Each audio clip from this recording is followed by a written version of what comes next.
Early Ford 6-bolt bell housing with the double bolt pattern for different transmissions. They do make them. Okay, got bell housing all sandblasted and everything. I'm not just really super happy with how it come out. Of course, I mean, it's old. Got a lot of staining and stuff even after I sandblasted it.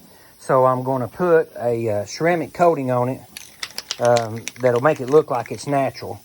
And then also with this bell housing here, I seen a post here the other day on a Ford site, and there's a lot of controversy about they never made a double bolt pattern for the different transmissions, but they did, because here it is. I got my hands on it, and also 6-bolt bell housing to go onto the 302, which my motor is a 30 over 302 block with 289 guts in it.